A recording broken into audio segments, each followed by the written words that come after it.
Welcome back, people. It is episode 17 of season 5 of the Taxi Squad podcast.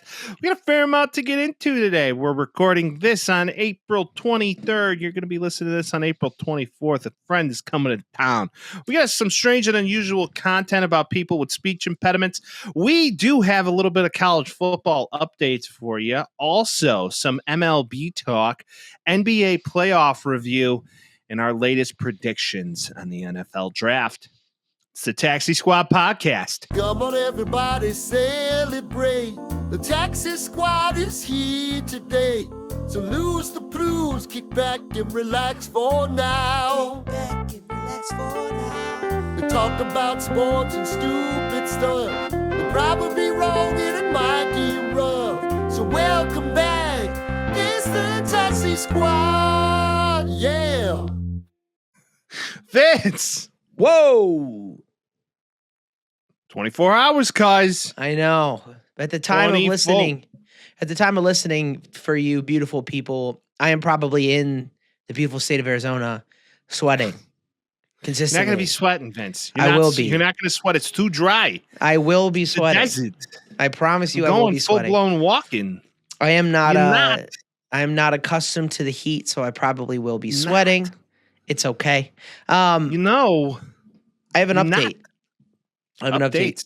A What's the life update? update. I have Life. a Roomba. No. I have an artificial intelligence Roomba that mapped Did out you my name apartment. it? Yeah, it's Did called you name DJ. it? It's called DJ Roomba. Okay, that's not so original. Continue. No, it's from Parks and Rec. What'd you want me to name it? I don't know. Something cool. Not that. Well, But okay, give me Go ahead. 3 options. I don't know. You know, it's like you're Yeah, giving me this off the harder to top of the think cuff. I about, have to you know? get in.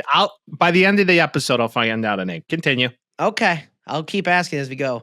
But it's great because it goes under my couch and under my bed, so it cleans everything that I can't reach. It kind of rocks. Problem is sorry, go ahead. No, I'm waiting on you. No. I want to know the problem. The problem is that it'll run into like random shit on the ground and like cords and stuff. So now I have to like take everything off of the floor, like fans and shit. So now like I just have fans stacked up on furniture right now, so my DJ Roomba can get his DJ job done. You know what I'm saying? I do know what he's saying. I thought you were about to say it picks up cum socks under your bed. No, But dude, I'm an I didn't know evolved if form it- of I- human. I'm not doing the dirty in a sock. I mean, old habits die hard, Vince. I never did, dude. That always sounded horrible to Yeah. me. Okay, yeah, you Right? know, some of that hard, You get especially you rug got wool burn. socks, middle Yeah. of winter, you're trying to clean up, you know, and before you know it, the damn thing's a lampshade. You forgot Yeah. about it, right? Yeah, no, that's never been an issue for me. I'm like, just paper towels And and then wash your hands. the Move on. Roomba turns into like your adult version of your mom when you're living alone. Yeah. The Roomba was like, "Damn it, Vince, pick up your cum socks." No. No, Mama G was never I was gonna say privy, but that's not the right word. Was never She was ignorant. She didn't know. That didn't happen to you. she didn't have to clean up for after my demons, if you will, you know. So You were smart. but yeah, You were smart I about it. very much love it. I very much love this new life for me. And my floors are Good. spotless, baby. Let me tell you. Spotless, cuz. Did you get the one that has the mopping feature? It doesn't have a mopping feature now. Okay. But like, you know, Well, I'll mop my floors when I need to. It's a one-person mop- apartment. It's not like I'm spilling shit all over the place. yeah, you're in the treehouse. I mean, that's no big. Yeah. But that's awesome, man. I love a good Roomba. I still got to come up with the. Yeah, DJ. There's a lot of, Romulus. like- DJ Romulus would be sick. Like, isn't Romulus and Remus? What is that? Remus is bourbon, but Romulus is I like- know, but it's a thing. It's like a wives' tale or something like that. I don't know. It would be kind of cool though if that was his name. Like, yo, that's It's the DJ story that tells of the events of the founding of the city of Rome. Boom. There you go, DJ Let's Romulus. go. I'm That's a DJ dog. Romulus. I'm right? a dog. I might change it to DJ Romulus. We'll see what happens. DJ Romulus is pretty sick, right? Yeah. You could either do that or you could call him DJ Suck a lot of stuff. I could about call that? him that. DJ I could Suck call a lot him of that. stuff. Am I going to? No, but I could call him that technically. I mean, that's his job, right? Because it Technically, like it is sucking up stuff off the ground. Yes. DJ Vacuum. You call him DJ Vacuum? Nicholas Vacuum. Nicholas Vacuum. That's a Nicholas Batum ref. Come on now. Yeah, we'll workshop it. If you guys have any good ideas for that, why don't you just give a call in to 312-725-2107 and give me your Roomba name ideas? Because I need a new one. Roomba name ideas. Because now we need a new one. Talk shit. Or just talk shit. Yeah. Maybe get hit. Okay. With all that, speaking of potentially hitting somebody over something, you hear this news of Shannon Sharpe? I absolutely did, Mike. Fill him in. Okay, so Shannon Sharpe has new allegations. Allegedly, Shannon Sharpe had a adult relationship with a OnlyFans model who's Colombian. Red flags all over the flag. What are we doing, Shannon? All over the place. This isn't an anti-Colombian conversation, but I will say a Colombian OnlyFans model for a guy that just signed $100 million podcast deal. Watch out, Shannon. Stiff arm. Yeah. Stiff arm. No pun intended. Away from that situation. But this is what happens when you're a horny little guy. Yeah, big guy. And you make $100 million. Notably big guy. He's notably a big guy. Bigger guy. Okay.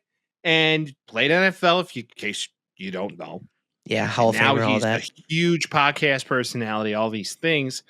And he's notably single his entire life. Doesn't want to have, kids or any of that. Respect. Jacked for, almost 60, takes good care of himself. Now he's in a predicament where this OnlyFans model allegedly claims that she was forcibly taken advantage of by Shannon while they were in the relationship, and that now she's suing him for rape allegations. Yes. Shannon Sharpe obviously fighting back against this. The lawyer of said lady will be releasing part of a sex tape as part of the defense. And Shannon Sharpe's response to that is said, post the whole thing. Post the whole thing, Skip. He's like, if we're going to leak part of it, leak the entire thing. So he wants everybody to watch his tape yet again, years after he was a professional athlete. He's ready for people to watch his tape again and clear his name because supposedly it was a consensual agreement. We've seen this a lot. It could be very bad, and if he did do some bad stuff, then get him for that. If he didn't, and now he has a sex tape leaked, she's just trying to take his money. That's happened many times as well. So it's a sticky, pun intended, situation. So speaking of sticky situations, did you hear a phone call was actually leaked by her to TMZ? And I mean, it's TMZ, so take it with a grain of salt. Yeah. Source TMZ, he claimed, to hear him talk theory, it's pretty funny. He's like, I swear to God, you say that one more time, I'm going to choke the shit out you. And then she's like, what if I don't want to be choked? He's like, you're not going to have a choice in the matter. Yeah, that's bad. That's damning. Yeah, that's not good. That's not good. Shannon. And then he released that, right? So there's multiple conflicting things. But where my brain goes is like Shannon Sharpe in like the heat of the moment, right? Just because he had the lisp and it skip, right? Your brain immediately goes to skip. So speaking of skip, what if he was in an adult film with Bonnie Blue? Okay. He's like one of the 1,000. He's like, and he just keeps getting skipped. He's like, skip! I'm getting skipped. Skip! Shannon's standing there. Oh Jesus! Skip! I'm on this stuff. This will get you hard right here. Why'd you skip me? Yeah, he has to go last. He's number 999. That's brutal placement in the situation like that. Gross. Oh, man, gross. Abysmal, gross shit, man. Isn't the world on the whole, no pun intended, is probably a more gross place than it's ever been with the height of the internet? And like a lot of this stuff used to be done behind closed doors. But now it depends just on how you say gross, though, because it's probably cleaner than it's ever been, like as far as people are concerned. Like people used to not bathe themselves and they were just handing off chlamydia like it was like a saltine cracker. True. then again, I think it's the more you know sort of theory. Correct. Because a lot of this stuff could have been going on behind closed doors. You never would have known because the internet. Worse shit was happening behind closed doors, I'm sure. Had to be. Had to be. Yeah. But now today, it's just like, here's this random OnlyFans gal who's most notably famous because she just banged 1,000 dudes multiple times. Yeah, gross. So gross. So gross. It doesn't even compute in my head how gross it is, but whatever, man. Whatever yucks your yum. Yuck, yuck. You know what I'm saying? And listen, if you're this far in the game, don't forget to follow, like, and subscribe, and also share it to a friend. Because we talk sports, I swear, not just this. Speaking of sports, Vince, we got into it last week, man. All these things in regards to the NIL and Nico Iamaleava leaving Tennessee, and where was he headed next? We speculated UCLA. That's official. And he signed a $2.5 million deal with them. But technically, if you break down the tax bracket of being 16%, he's really only walking away with like $900K for the year. It says he get taxed here at 13.3 for that total. Okay. Which means he loses just over 200 grand to that. Well, in Illinois or in California? In California. I swear to God, they're at 16%, brother. This is what CBS Sports is telling me. It says, should he earn more than $1 million, he'd be taxed 13.3% of it. Got it. But still, you're losing 200 grand on that. Mind you, so 2 million would be 400,000. So about, still in taxes, you're stupid for leaving Tennessee where you were He left Tennessee with any no income tax. He sought a new deal for over $4 million and ended up getting about half of it, plus losing hundreds of thousands of dollars on taxes. Brutal play. Complete loser in his situation. And now he has to go play in the Big Ten where he's going to be any better. At UCLA, everything about this is worse for him. Yeah, this doesn't make a lot of sense to me. But also, he wasn't that good. I know he's the boy wonder. He just wasn't that good last year. Like, why would they even pay him on top of that? Like, I think Tennessee comes out of here like bandits. I think Tennessee as well comes out like bandits, just simply due to the fact that I think they got off easy in a way. They were got $3+ million back for a guy that wasn't as good as he was supposed to be. And you could go diversify that across the board. Yeah. I mean, the benefit for him is that he gets into a new offense. And as far as like NFL draft is concerned, it's good to see him and play in multiple offenses because it clearly did not work that well in Tennessee. Like there was times at the end of the games where like they wouldn't even let him make the decision to go for it. And like that clearly means they didn't trust him to that point. Well, he's also like a true freshman in this. Yeah. So the way I view freshman. No? Oh, you're right. Redshirt freshman comes in, gets the deal he wants. Doesn't play that well. Still has it was a good deal. He was good. He was good, but he wasn't great, and people expected him to be great off the bat. That was the problem. Is the problem more so Heupel? Because Heupel's had some issues. You look at think about Hendon Hooker and Joe Milton. Yeah, they would smoke the bad team. And then the intermediates to good / really good. They might beat Bama, which they did. But that was it. Yeah. I mean, I think it's just Spencer Rattler. Yeah. South Carolina. Spencer Rattler led South Carolina. Don't forget. Who were pretty good last year. They were pretty good last year. Oh no, it was the year before. 2 years ago. 2 years ago. Even so, he is the best coach they've had in a long time. Yeah. But does he get him above that threshold is a whole different thing. And also, how many coaches are widely available right now to take that Tennessee job? They got a lot of money, and they're in the SEC, and they're a sought-after school, which is another reason why him leaving Tennessee to go to UCLA, who has been up and down but not very good at football, is just a wild, wild move. Him and his brother, by the way. Yeah, his little brother also got the deal. Maybe you think that was their thing. They wanted to go back to Cali. They wanted just that lifestyle being SoCal because that's originally where he's from. I think all they got to do is tell their dad to stop getting in on their financial deals. I think that's the biggest issue. Yeah, Dad, give me proper representation and fuck off. Yeah, that was bad. He just lost so much money. Did you see that the QB camp is back, Vince? Gruden? John Gruden's Yeah, man. I did see this, yes. So he had Quinn Ewers on. Yep. And to hear this kid talk is kind of fascinating. He's been told he's the shit like his whole life. Yeah. And he knows it, right? And I don't think he's that great. I think he's good. Won Texas Football Player of the Year. Like, he's better than 97% 97% of football players, but the 3% above him are all in the NFL. So that's fair. Yeah. To hear him talk that he basically had a full-blown scholarship to the University of Tennessee at like 12 years old. Yeah.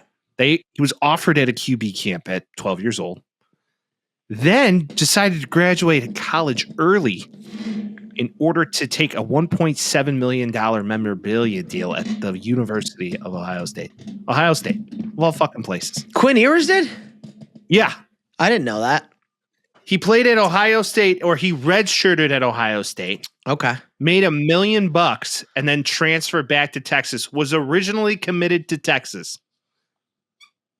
Took his senior year off, went to Ohio State early, redshirted, got that out of the way at Ohio State, and then transferred back to Texas.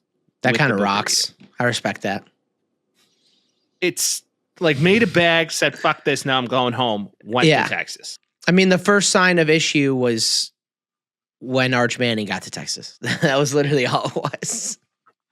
I give Arch Manning credit. He could have probably gone to any other program. Yeah, but that's Texas. Decided, understood, but he's even been asked, do you regret not transferring during the NIL and transfer portal era? He said, you just hope it works out. He's like, but I have no regrets. He's going to be an NFL football player, and he's going to get paid for a very long time. I don't think he's worried about that. Plus, he's rich already. So, oh yeah, he ain't worried about money. Do you believe that Arch Manning is the first or the highest rated prospect at QB next year? In college football. Yeah, he's got to be, right? I mean, when he comes in and plays, like, he's been good. He was the number one prospect coming out. The only person that was in his way was Nico, and that's not going as great as they wanted it to. So he's got to be, right? I have a name for everybody to remember. Does he play for USC? No. Okay, good. No, he does I was not. like, I'm sure you do. Okay. It's a QB, okay, who transferred from Tulane to Duke. Darian Mensah. Mm-hmm. Everybody remember that name going into this year. Might just be like Duke reincarnated as a football school, because I feel like this kid has an opportunity. And end of the year, Tulane was pretty good last year. They were pretty good. They were also lost some pretty close games, like Kansas State. They lost a really close game, like probably in early September, late August. It's getting there. Yeah. So pay attention to that name, Darian Mensah. All eyes on Arch Manning. That's just all eyes on Arch Manning. Runner up, Darian Mensah. Don't sleep on that name, dude. Okay. Arch Manning plays well at Texas, like he's a god. So that's what he's hoping for, I'm sure. Well, he's probably the most athletic Manning since his grandpappy. Well, his dad was really athletic until he was forcibly had to get out of football. Yeah, his father was incredible. Yeah, he was a wide receiver, but then again, was he really going to be a wide receiver at the next level? I don't know. Julian Edelman did it. Yeah, but considering the rest of the brothers became quarterbacks, makes you scratch your head a little bit. Maybe. I'm with you. Hey, catastrophic spine injuries are a thing. You got to be very careful. Okay, there's college football. Hooray. Baseball, baby. Baseball. Vince, you sent me a statistic. Yeah. It's a sad statistic. Yeah. The White Sox are on pace to be worse than they were last year. You want to talk a little bit about this and just not surprised. I mean, what are we 30 games into the season and they've won 5, or 23 games in the season they've won 5. They went up against the Twins in the 8th inning the other day and blew it. Like, it's just they're not good. They don't have any pitchers, and they don't have any fielders. And the one guy that's supposed to be good is hitting like 160 this year. So not surprised. Everything's deflated. There's nothing you can do. It's just, all we're doing is doing laps around the track of hell. And you always end up right back to where you were in the beginning of it. White Sox season last year, 41 and 121. Wow. Batting average. You want to throw a dart at this one? I'll give them like Who's 205. Their batting average as a team last year was 221. Our on base percentage last year? 240. 278. Slugging percentage? 500. 340. OPS. OPS. What did you say their on base was? Their on base percentage was 278. So that would be 590, 600? 618. Close. Okay. Good math. Yeah. Okay. Now in 2025, let's jump. We are currently through, what'd you say, 40 games? 30 games? I think so. We're like around 30. I don't know exactly. Yeah. Okay. So let's just, when this was thrown out at the wall, this was, we were 5 and 17. So we were right through about 23. 5 and 18 right now. So we're 23 games in. Yeah. So this was 22 games in. So at 22 games in, what's the team batting average, Vince? Like 180. I'm not even looking at 196. Yeah. On base percentage 200, maybe 270. Yeah. Slugging percentage 305. Yeah. And then OPS 575. Yeah, we're horrible. This might be the worst. Like, we thought we were the worst baseball team in history last year. We might break a record for the problem is we're worse now. We could break our own record for being the worst baseball team ever. Yep. Is it possible to break your own record? Yes, it is. Wow. Yeah, like I took a pee for 1 minute and 20 seconds the other day. You timed it? Yeah. Was it awesome? So I was cooking, so I had a timer on and I had to go pee. Oh. And then I was peeing and I was like, I wonder how long this has been. Like a minute 20. So I've been trying to beat it. So I've been yugging water, trying to beat my pee time. That is a fun hydration game to play. Like, I'm just going to hella peeing. Just as long as you're not, life on the road, piss jugging it like Ray. That's the only thing you got to be careful of. Yeah. Like, I'm going to start a world war because you're a peeing. You know what I'm saying? Okay. Yeah, but either way, the White Sox may be on pace to be breaking their own record. Yeah. But there can't be. They are about a joke of a franchise. Like, this could be movie material. This is like major league movie material bad. We're back on the train of apathy where like people feel bad for you. Like Cubs fans don't make fun of the White Sox as much anymore. Because they're like, oh, that's got to be a horrible existence. I'm like, it is, dude. Yeah, it's truly like we do not exist. Yeah. The only good thing that happened this year was the White Sox were playing before they got to Boston, and the Boston commenter was like, the White Sox find new ways to lose every single time, and then we came in and put up like 12 on their asses. That was the only good thing that happened all year. Again, like 5 wins is incredible. There's only one team that's worse, and it's the Rockies, and they have 4 wins. So right now we're just battling for being the most irrelevant and worst team ever. But Colorado again, and Chicago just a lot of things happen throughout the season. I would not be surprised if like 3 guys get randomly hot in the middle of the season and the White Sox go on like a 10-game win streak and beat the 41 games they had. Is that the over-under? Like maybe we win like an 8 or 10-game heater? Okay. Well, I saw another stat that made me die. It was like teams that have had more than 1 or 10-game losing streaks in the last 2 years, and the White Sox have had 15. And the second worst team with that was the Rockies with 2. So I mean, it's bad when you're at the bottom of the barrel competing for who's shittier with the Rockies. Uh-huh. What's insane though is like the Rockies were pretty good with Troy Tulowitzki and Trevor Story and all these guys, Carlos Gonzalez. I mean, do you remember him? Problem with that is that was a long, long time ago. The problem with that is it doesn't feel like a long time ago, and I'm old. What's the last good pitcher they've had? On the Rockies? Yeah. Couldn't name him. Ubaldo Jimenez is my assumption.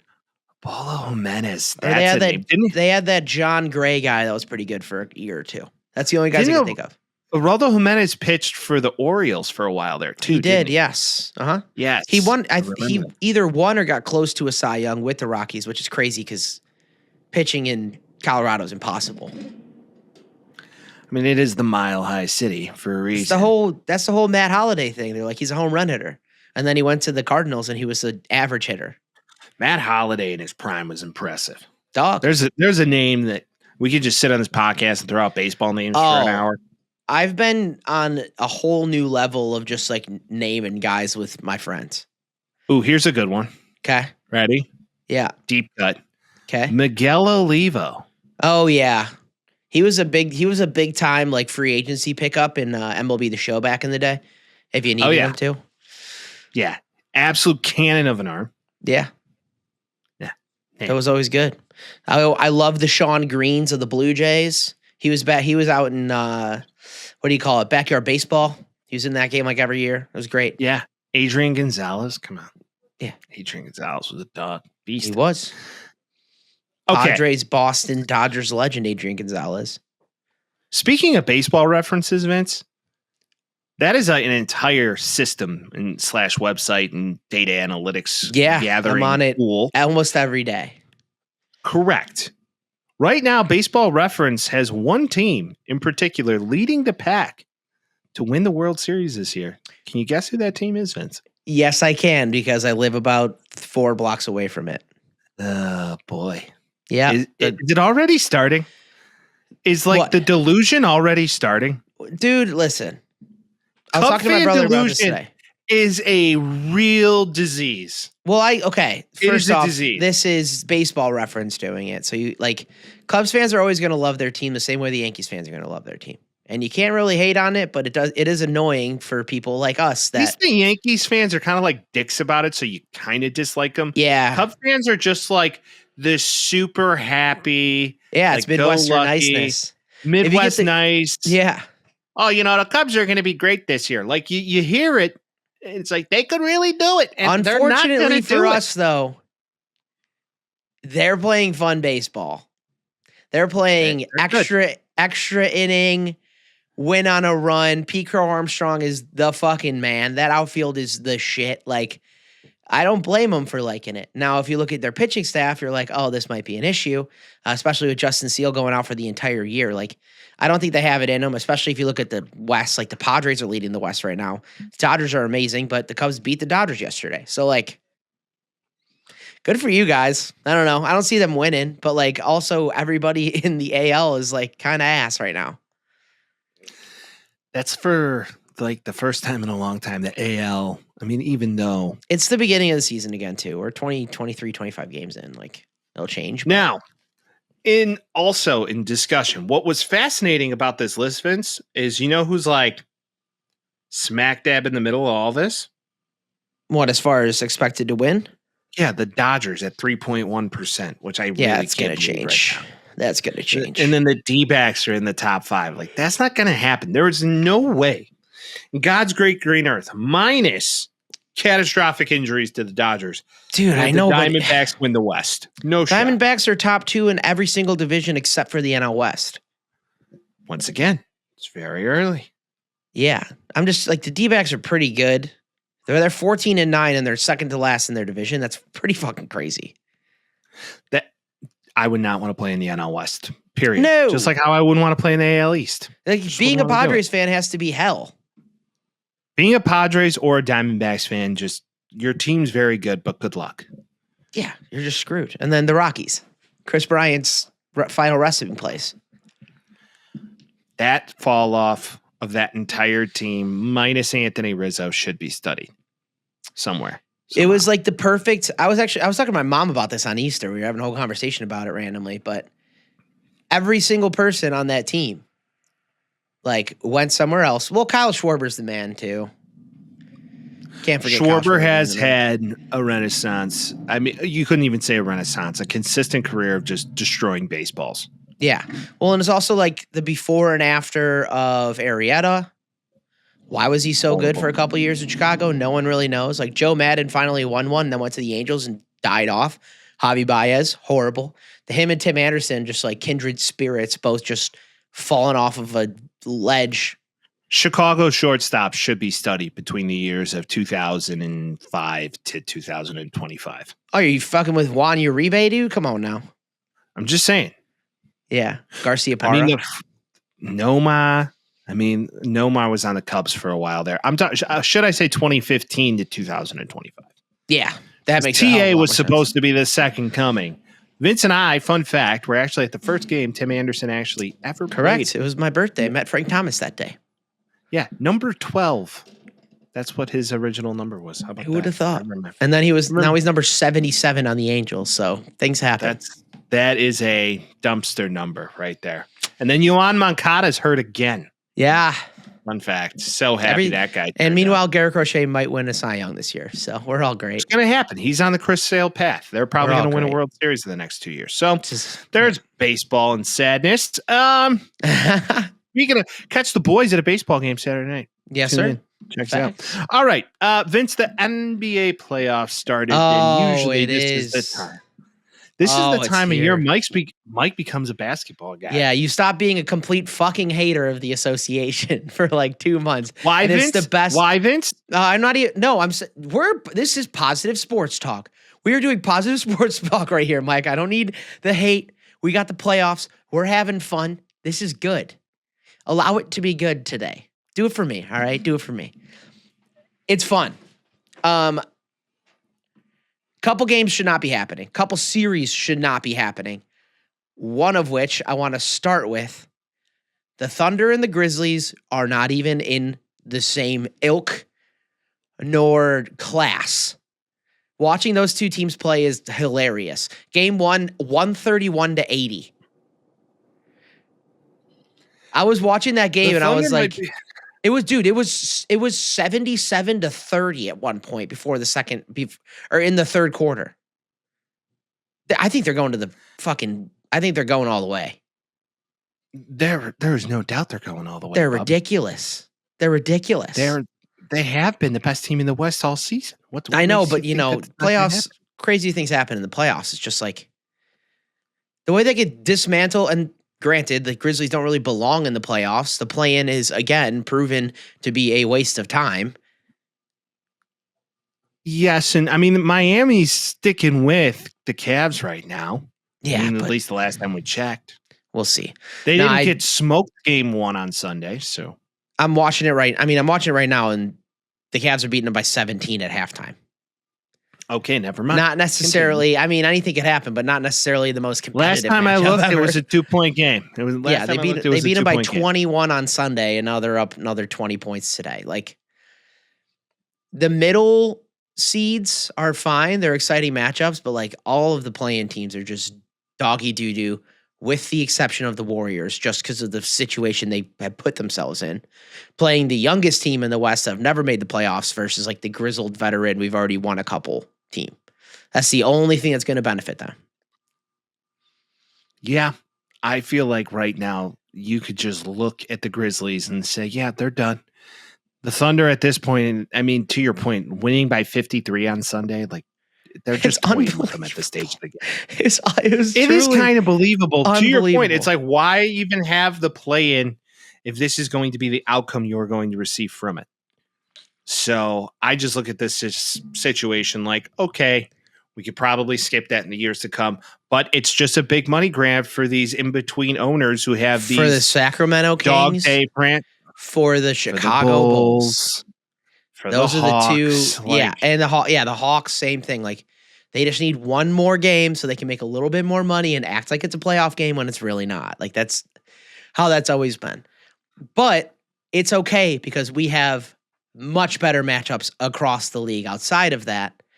One of which I want to talk about is the Clippers and the Nuggets. Have you caught any of these, Mike?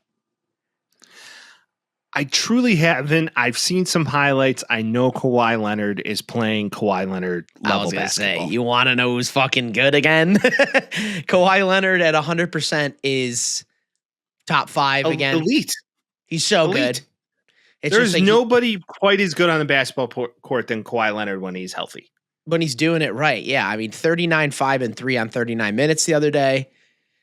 The Nuggets, on the other hand, have a Russell Westbrook problem, which we thought, and they don't have a head coach that can do anything for them because they're coaching by committee now.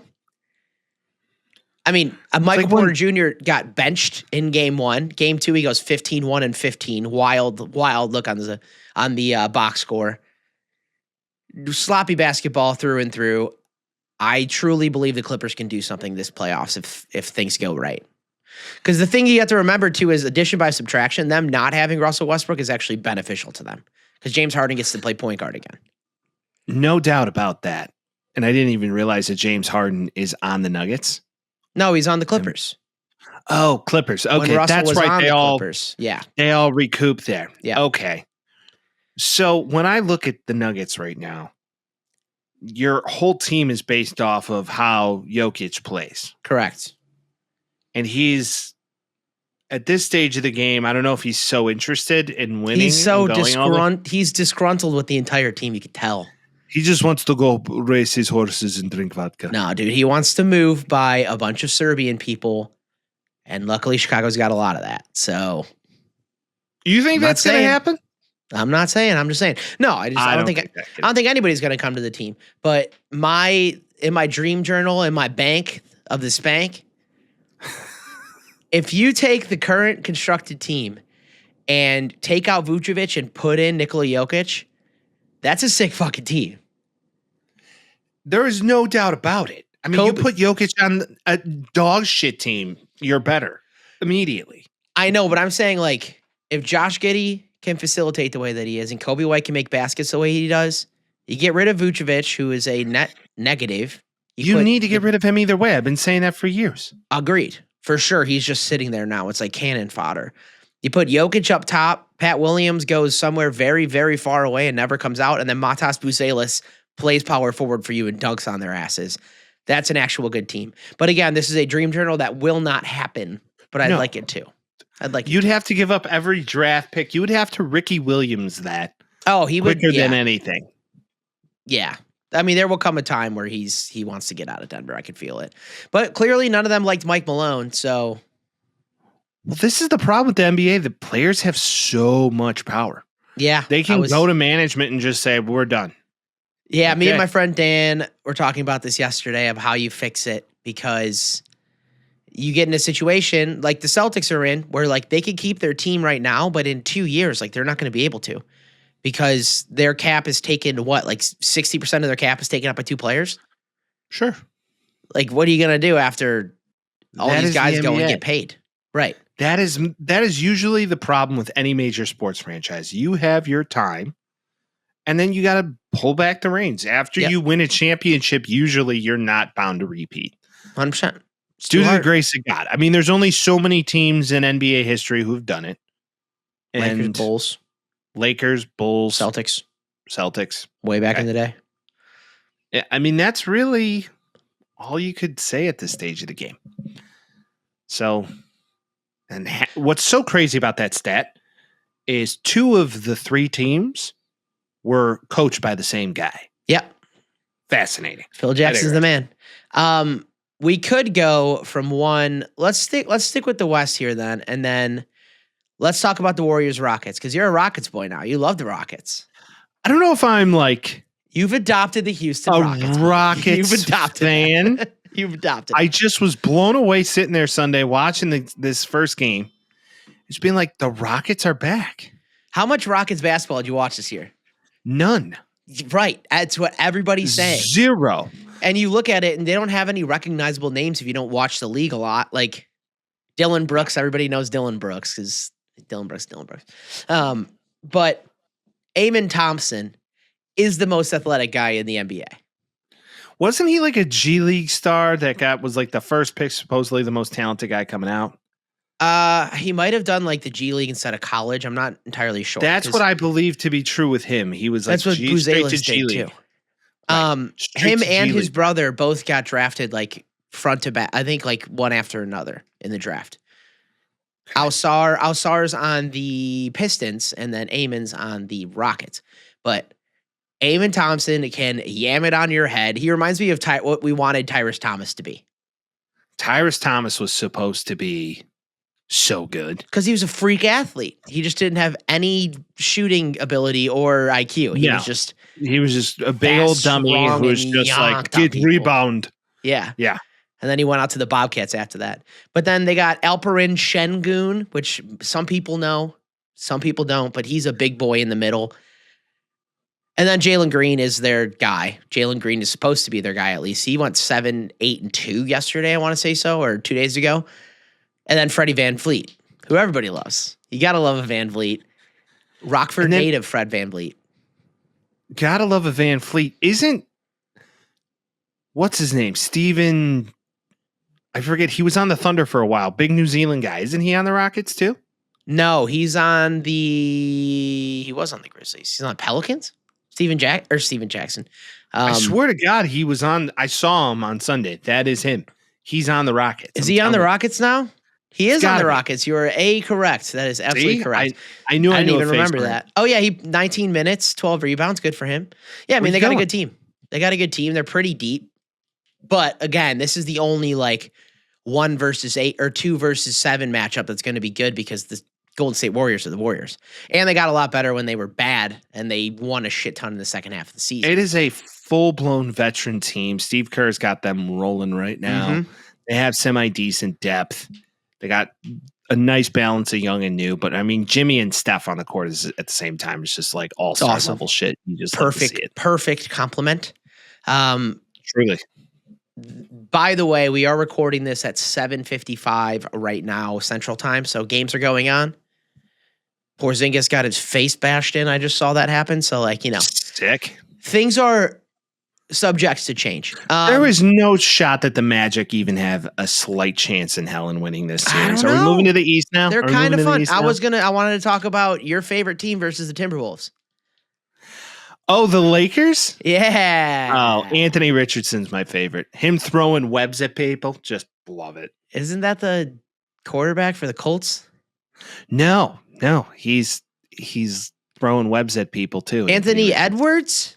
Anthony Edwards. There we go. I was like, Anthony Richardson plays quarterback for the Colts. Anthony Richardson plays terrible quarterback for the Colts. I forgot that. Anthony Edwards. He's the fucking man. Rudy Gobert is a stopgap bullshit center, but he's playing all right. Last night was tough for the Timberwolves. They did come back. They made it again. The Lakers are going to have games where they remind you that they're the Lakers because of Luka and LeBron. Yeah. LeBron doesn't have the sea legs anymore. He just whines and complains and pisses and moans and flops. That's just not true. He played 40 minutes last night. Okay. How many flops did he have? A lot. I'm not saying double he's digits. But you're saying he doesn't have the sea legs. That's a fucking lie. That's a bullface He's lie. in wonderful shape for 40, but I don't think that team is going to make it to a championship. You're not going to beat the Thunder. You may not even beat the Clippers. I don't even think they're going to beat the Timberwolves, if I'm being honest, but I digress. I think this is probably the closest one. This is probably going to go 6-7 games. I could see Anthony Edwards, to me, is reminds me of like prime Jimmy Butler, but a better shooter. Yeah, for sure. He's like a more talented prime Jimmy Butler. He's just so athletic. You want to say Michael Jordan or Kobe, but you can't really put him in. Well, don't do Kobe because you're gonna get the stink on him like you did to Devin Booker. Oh yeah, that was bad. You fucked Devin Booker, man. That year they went to the championship. I was super high on Devin Booker. I'm like, game wise, is the closest thing to Kobe I've seen. Yeah. And then he regressed horribly. And I don't know if that's any fault to himself, but then again, as did that whole team, DeAndre Ayton, all that shit ended up shitting itself at the end there. But Porzingis back with a bandage on his head. All right, to the East, Pacers Bucks. Bucks are cooked. Pacers are good. Giannis to Chicago, that could actually possible. Happen. That's very possible. I'm down for. You know what? There is also a lot in Chicago, Vince. Greeks. How you done? That's down. I mean, come on, Christos Sinesti, Elithos Sinesti. We just hit the eggs. Oh, Giannis, it's gonna happen. I can see it.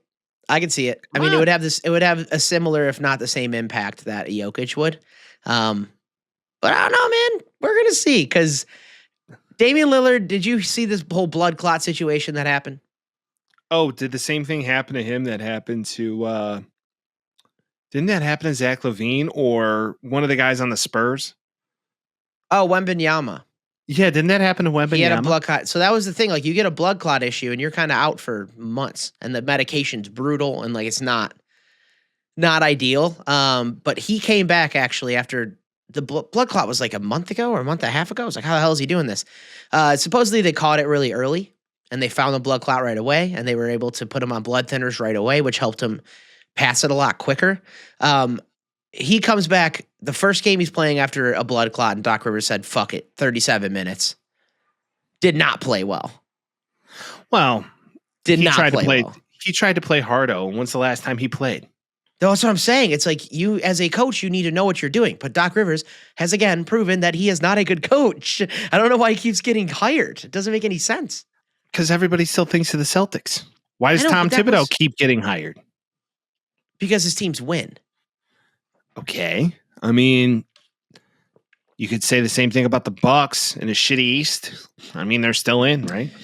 It's just, I don't understand this whole like having a coach that wins a NBA championship and then getting rid of him.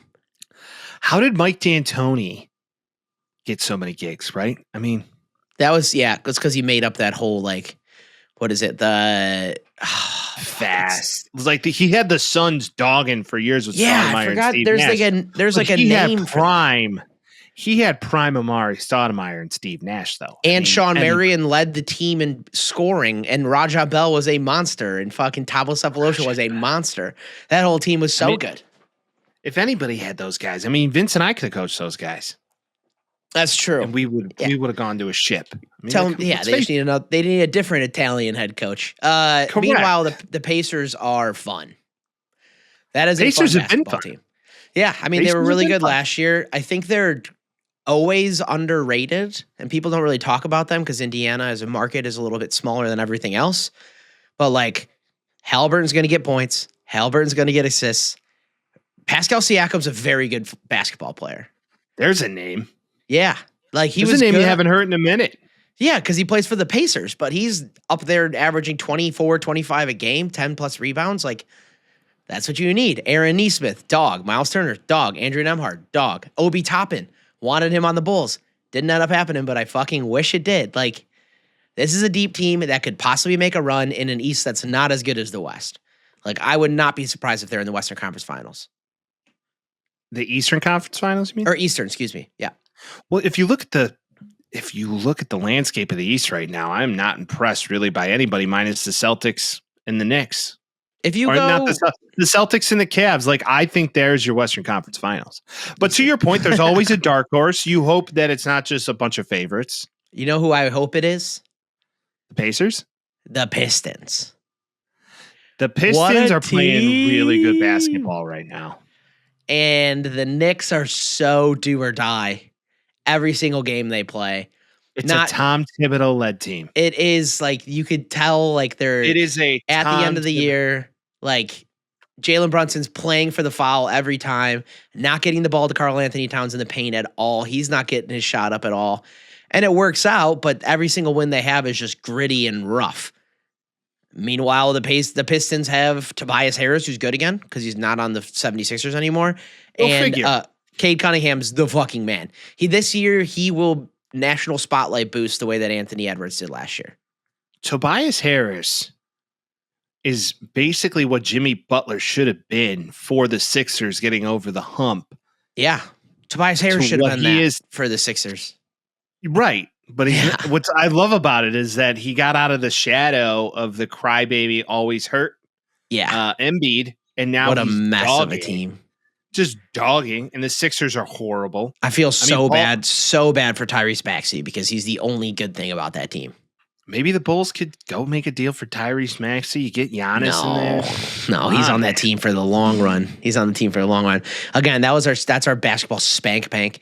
But yeah, no, the Pistons are cool. They're young. And I'll start Thompson. 2 Thompsons, man. So do you want the zesty little boy and Cat and Thibodeau, which is still fascinating to think that those guys are attached at the hip? Do you want that Knicks team to win? I think for the state of basketball, the Knicks being involved in this and potentially getting a Knicks-Celtics Western Conference Final or Western Semi would be awesome basketball. I mean, we're coming on 60 years of the Knicks not winning a championship. That's crazy. My only issue is, I mean, what's the score right now of this Knicks Pistons game? Or they play tomorrow? They're playing tomorrow. Or today. Today, technically. So this game, and they're going to Detroit. Yeah. All right. It's going to be fun. Series tied 1-1. This might be a deep one as well. The Cavaliers are just better than the Heat. That's just the case of this situation, and that is going to stay that way, and I would not be surprised if this is a sweep because all you got is a Heat team without Jimmy Butler, which is a lot worse. The Cavs are really you want to fast. you want to do a score guess now, Mike? The Cavs are up by 22. 81-65. Oh. Yep. Okay. So we're on a 16-17 point in the third. The Cavs are so fast. Max They're Strus is a dog. He's the man, and that's the thing. They are deep, dude. Like, obviously, you got the two towers. I want to make sure I'm calling them the two towers, not the twin towers.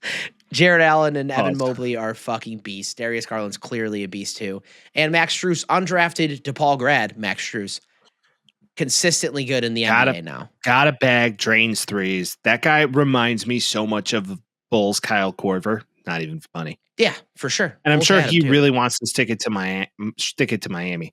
And that's right. Wasn't he on the Bulls? He was on the Bulls, and the Bulls got rid of him, and then he went to the Celtics, and the Celtics got rid of him, and then the Heat kept him and made him a rotational player. I did see one awesome thing. Ty Jerome, who is a backup guard for the Cavs, and Donovan Mitchell grew up together. They played AAU together, and now they're on the same team in the NBA playoffs. Why you do it, babe? But they're going to have to play the Celtics at some point. I don't think they can beat the Celtics. Well, they beat the Celtics. If you look at the regular season record, yeah. I mean, you're classically always believing the regular season all the time because it's the same type I of don't basketball. always. I believe it's a lot different basketball, but I also believe that the Cavs are hungry, and I believe Donovan Mitchell wants it more than most people right now. The Cavs don't have Joe Mazzulla, though. Joe Mazzulla was yelling at Jason Tatum to get his ass up. Yeah. While he was trying to milk a flop. And I was like, I love this guy. Yeah, Jason Tatum's got a bone bruise now, though, so we'll see how that ends up going. They're not having a hard time right now. They're up 10 in the fourth. Derek White's really good. Drew Holiday's really good. Jaylen Brown's really good. Like, this team is just good, man. Like, I know they're not going to win again because it's almost impossible to go back-to-back. But they're so good. Ambulance. Hey, meat wagon. This could be, no pun intended, right there, the year of the Cavs. I'm telling you, this team, Donovan Mitchell, super motivated. Not saying that the Celtics aren't going to be in the semifinals. Year of the Cavs, though? I'm telling you. One who's better than the Cavs? Who? Celtics, OKC. I know. OKC. Yeah. But then so again, even if it's like young team wins on one side. LeBron team, that Cavs LeBron team that beat the Golden State Warriors down 3-1. Yeah, they had similar scenario. Yeah, but you don't have LeBron James or Kyrie Irving. You have Donovan Mitchell and Darius Garland, which could do it, but Donovan Mitchell, notably either very good in the playoffs or very bad in the playoffs. I think this is his year, man. I'd like to see it. He just has a lot of stinkers, especially on the Jazz. He had a lot of stinkers then. But he doesn't have the fast team around him the way he does now. And he plays wonderfully in transition. Yeah, I mean, right now he's got 13 points, and they're still winning by 20. So they're a team. They play together. No, that's Darius Garland. Point. Like, Darius Garland might be the fastest point guard in the league. I mean, he's an absolute freak.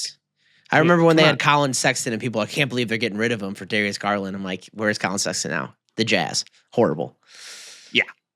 All right, so let's go through these matchups and pick who's going to win these. Okay, I love it. Lakers, Timberwolves. Give me the Tims. I want Wolves. Oh, yeah, I think the Lakers probably win this in 6 or 7. I think it's going to be a long series. Vince back on the LeBron D. Go. I'm just being honest. Thunder versus Grizzlies. Thunder easy. Maybe a sweep. Thunder just wiped the table up with this one. Yeah, just keep it moving. Warriors Rockets. I think it's going to be a closer series than people think. Give me the Warriors in 6. I think I'm going to take the Warriors too, just based on experience. But Rockets are on their way up right now. Clippers Nuggets. Ooh. I just think due to the turmoil going on in that locker room and a lot of disinterest, I just think the Clippers are just going to clip it up, and you're going to have a really motivated Kawhi Leonard, which is scary. And he turns it on in the playoffs. And if James Harden can just knock down a couple threes a game and just play his role, I think they're going to be in really good shape. 2 words, Kawhi Leonard. That's why they win this. Correct. Pacers Bucks. Is it a sweep? Yeah, the Bucks are a dumpster fire. They might pull out one, but I don't see this happening. I just want Giannis to be super upset and say, I want to go to Chicago. And then he comes to Chicago and we all eat spanakopita. And it's amazing. I love that idea. Cavs versus Heat. Is this a sweep? Yeah, that's a sweep. I don't foresee it. Like, the Heat are in this, like, it kept it so close for a second there in each half on Sunday. But then it was just the Cavs reminded you who daddy is. Well, you need a closer, and you don't have Jimmy Butler anymore. Tyler Hero's not the same You don't guy. have a guy who can go play defense. Tyler Hero's a rotational piece or a starting shooting guard in most of every He's offense good. He'll get in some the league. all-stars. It's just he can't be your number one on a team that's going to win anything. No. I just don't think so. Exactly. So we're taking the Cavs clearly there. Knicks Pistons. I know what I want, but I know probably what's going to happen. I think the Knicks win. I think this goes 6 or 7. This might go the distance. I was going to say, I think this is a 7-game series, and I think come crunch time, which would also be fitting for the Knicks because they'd go 7 games in the first round, and then they would be too tired and they're fucked. Like, that's kind of how I feel it's going to go. They'll go the full distance. Tibbs will have no legs, and then before you know it, we're talking about how they lost again because Tibbs has never been good at time management. No, never has, never will be. That's the beauty of it. And Celtics, Magic, Celtics. Pretty easy. I think maybe 5 or 6. I mean, when a team is beating another team by 50-plus points in the playoffs, you kind of realize they're stealing souls. So it's over. Just stick a fork in them. But what's Magic the have final good defense. score? What's the final score of the Magic? Oh, yeah, they have great defense, clearly. He What's said the final score. Yeah, what's the final? Magic, Celtics. Celtics are only up 7 right now. So anything's possible. Fourth quarter, 7-point lead. Maybe. I'll give it 5 or 6 games. Celtics win it all. In this series, not the whole thing, but all right. NFL talk. We got the draft today, my friend. Hey, Vince, by the time the draft is here, we're going to be watching it together, giving everybody on the couch. I don't know about all that, but we're going to be playing doing play-by-play with you. We're going to be doing play-by-play of this thing from pick one. I mean, granted, we already have our predictions, but before we do that, we'd like to just give a rest in peace to a Bears legend. Steve McMichael lost his battle with ALS today. Yes, very sad. It's been very well documented for quite a while now, him going through this. Seeing, if you knew, if you watch stuff, obviously we weren't alive in his heyday and all that stuff, but if you watch the videos, 85 Bears, guy was an animal. Guy was a big boy, a big dude. Big boy and just a mean son of a gun. And seeing him the last 2-3 years has been pretty heartbreaking. Just half of the man that he was, and you're just damn, brutal disease. Just unbelievable. Honestly, it's just one of these situations that if you don't even want to think about it, just put me out for pasture. Yeah. Just like old Yeller. I'm with you there. I am with you there. Yep. Yeah, but RIP to a Bears legend, Super Bowl winner. Sad. Draft speculation. Vince, we already know there's a lot of things going on here, but as we get closer, today being the day, there is a lot of speculation that the Giants are looking to move out of 3. Yeah. But there's also news that they were at the last and final workout you could have been for Shedeur Sanders.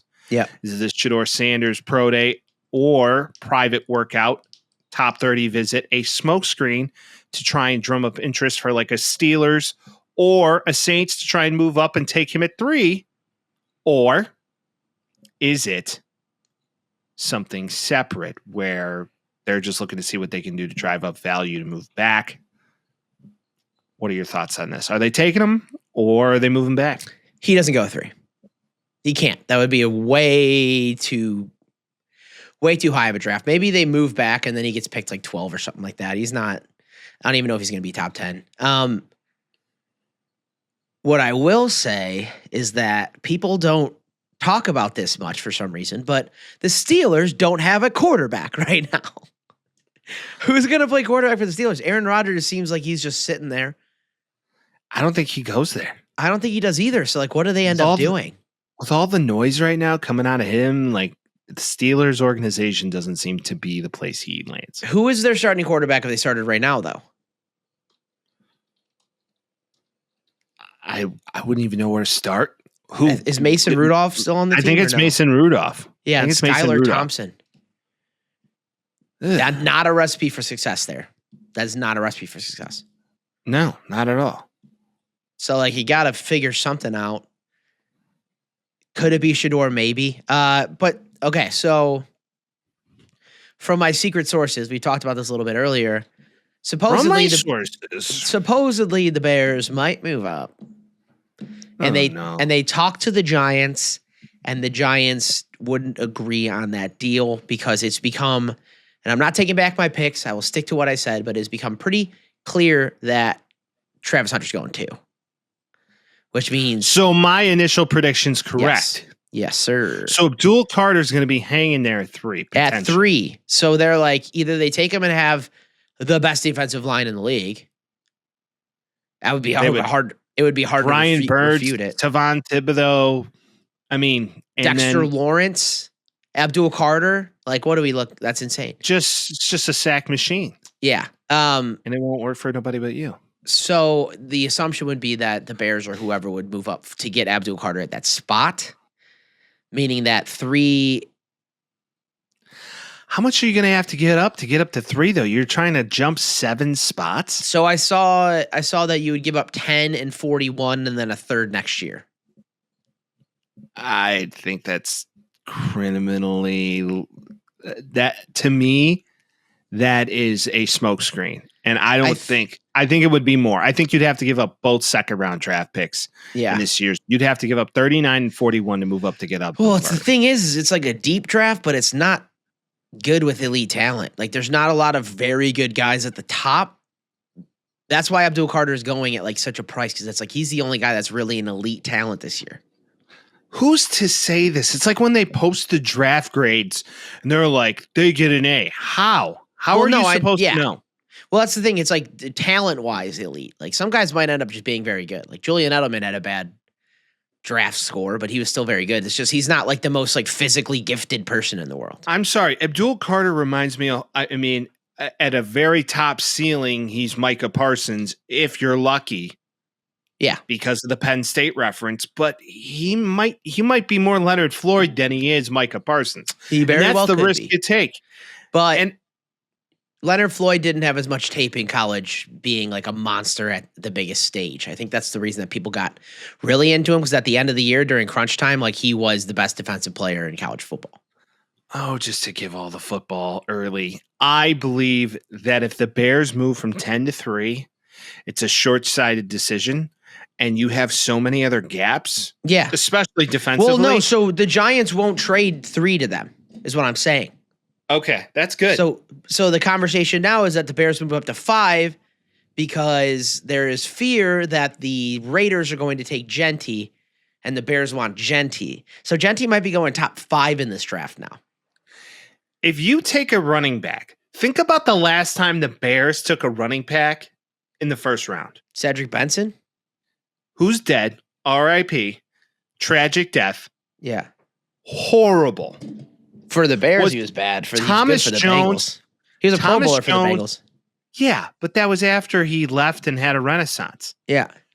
He was all of these comps of Ricky Williams this and Ricky Williams that at Texas, and then you draft him and he's dog shit.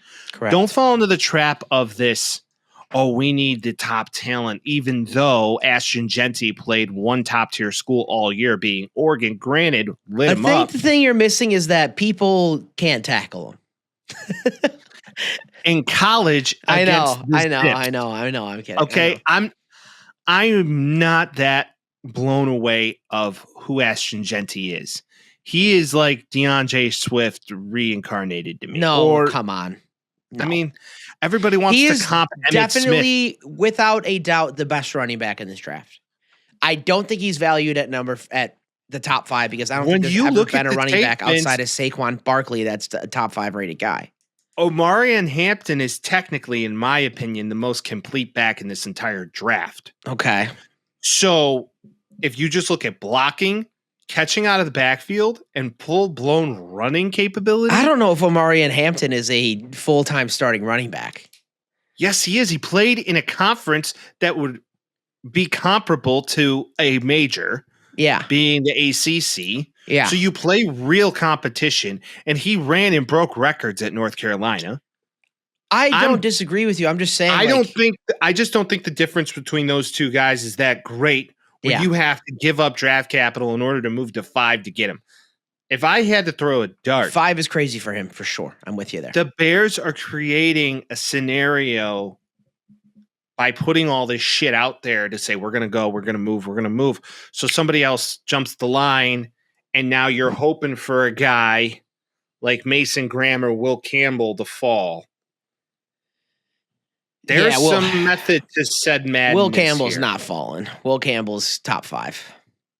Seems like it. That's fine. The thing with Will Campbell, though, is he's probably going to be a guard in like 4 years.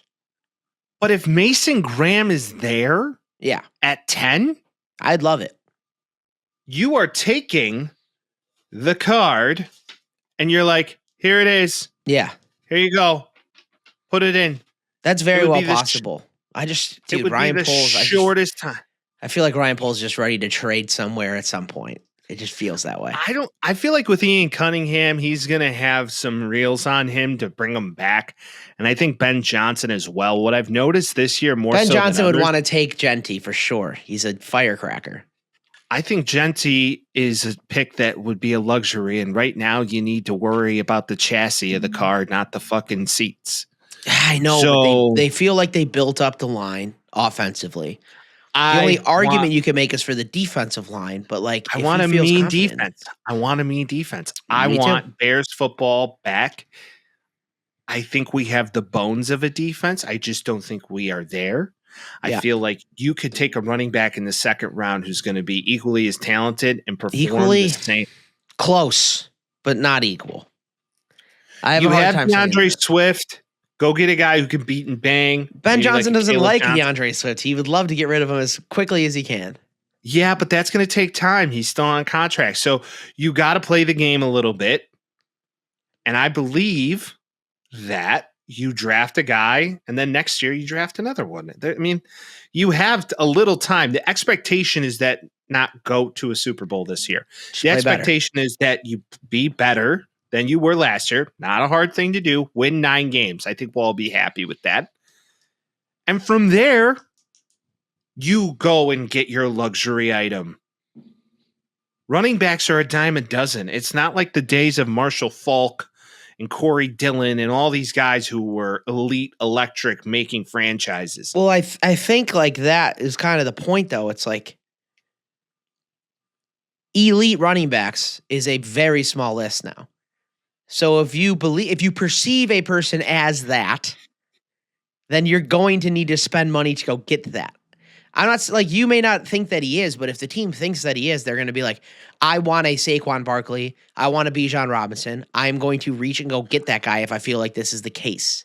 But Bijan Robinson to date has been underwhelming, and Saquon Barkley was also underwhelming until he got on a team with an offensive line that was worth his shit. He was so fucking good his rookie year, and then the Giants got no blockers. That was the problem. To the point. But the Bears feel like they built up their line, is what I'm saying. They are one injury away from being suspect across the offensive line. And they already are, but it's like they feel as if they are good, is what I'm saying. I don't think they feel that comfortable. I think Calvin Banks is still on the table at 10. Or you move back. Could. Ryan Poles, I watched the press conference of him and Ian Cunningham.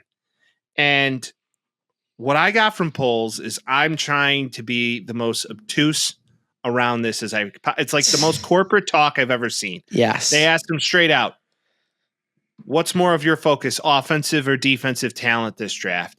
He's like, well, there's a lot of talent this draft, and we really feel as if that we could make a difference to our team by taking one of those guys potentially at 10 or maybe even later. So there's an option here where we could do this or do that.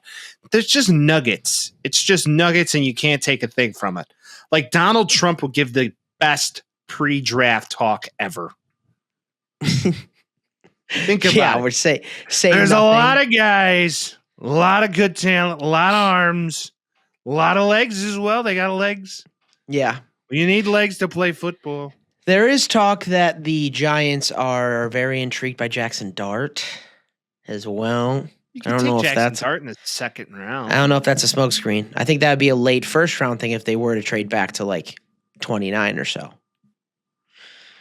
I have a question. So the Kansas City Chiefs, I feel like they're going to take one of the Ohio State guys at 32 or 31.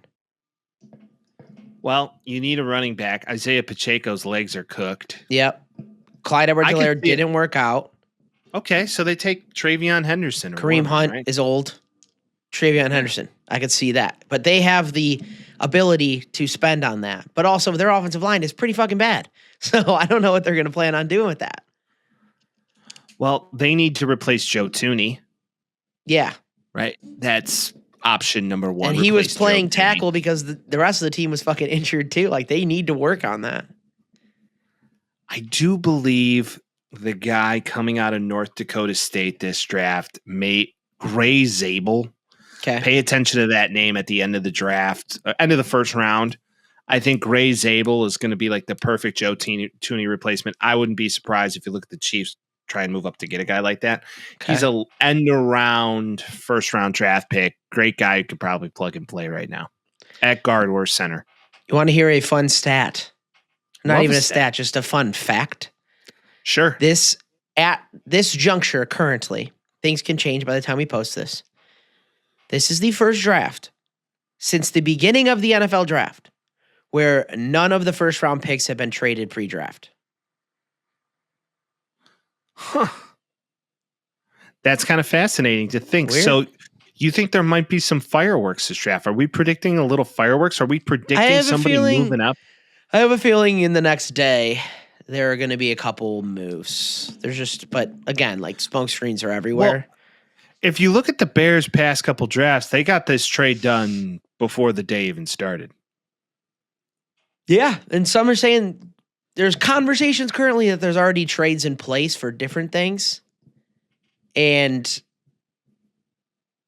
like they just won't announce them until tomorrow. So, I mean, I'm looking at a Dan Kelly trade proposal right now for the Bears to go up and get 4 from the Patriots. Do you want to hear this? This is actually hilarious. Go. Number 4 overall pick, number 106, and Kendrick Bourne to Chicago. The Bears trade number 10, number 39, and DJ Moore to the Patriots. No. That's so dumb. Why would you trade a guy you just signed long term? Because this guy loves the Patriots. Yeah, no. That is the most. Come on, Dan Kelly. That's the most homer pick I've ever seen. I can't believe you're trying to value Kendrick Bourne at the same amount as DJ Moore. If you're giving you're moving up 6 spots and you're trading the 1039 or 1041 and our best receiver. Because if we got rid of DJ Moore, we would have Rome Odunze, Olamide Zacchaeus, and then Tyler Scott. Like, what are we looking at? Like, no, you can't get rid of DJ Moore. We'll swap for Kendrick Bourne. No shot. We just signed him. No. I think the Bears, after all this is said and done, I think they trade back before they trade up. That's my prediction. My prediction is they're going to trade it. You don't know up or down? I'm saying down. I believe that if for whatever reason... The problem is the value between like 10 and 40 is not that different. Well, the only valuable picks are the top 5. I know you do. Green. You're just trying, in your brain, you're trying to figure out where the Bears can get to a spot where it makes sense to draft Mike Green. 17. You trade with the Broncos. Hear me? You trade with the Broncos because none of those teams in between really need a defensive edge rusher quite like we do. So if all the Georgia guys are gone, perfect. You trade, you get more draft capital. Boom, Mike Green, 17. Then you got 39, 41. Maybe you recoup some of that. You got another one. Maybe you get 50 in the second round as well. You draft that monster coming out of Minnesota. Oh, it's nice. Yeah. And then to your point, take Sanborn. I love that pick. Or not Sanborn. Who's the guy at Ohio Jack State? Sawyer will Sawyer. be a Chicago Bear. It's perfect. That's my hot pick. Jack Sawyer will be a Chicago Bear. I'm so Sometimes day 2 of the draft is more fun than day 1. It will be for us. We got a hell of a lot more picks, so it'll be a lot. We got a hell of a lot more picks than that. I love it. Yeah. Well, people, the boys are back. And in town. We have some, yeah, it's true. But we have some content to bring to you. Don't want to bury the lead quite yet, but yeah, we are we do want to bury the lead. We are touring a baseball facility. Yes. That does analytics. And we are ecstatic. We're going to be bringing some new content for you guys, potentially some new gear. Check us out. Revelation for the podcast. I will be taking notes and giving it to the Chicago White Sox and be like, this is what analytics is. Vince and I just might take all of the things that we get and be the data analytics department for the White Sox. That's going to be our horrible idea for them, but I'm game. Let's go. We are in. So stay tuned to that. And as always, we thank you for listening. Thank you for coming back. More content coming from the boys. New things coming down the road. If you haven't by this moment, please like it, subscribe it, follow it, share it with a friend. Download it. Give it a download. Give it a download. Hammer that download button. If you got something to say, give us a call. 312-725-2107. And hey, if you got nieces, nephews, this is the year of the uncles and the aunts. So hey, just share it with them. And then as always, we'll see you next week. Peace. Talking Tales with Mike and Vince. Oh, you know. Jazzy beats while we dispense. Yeah, you know.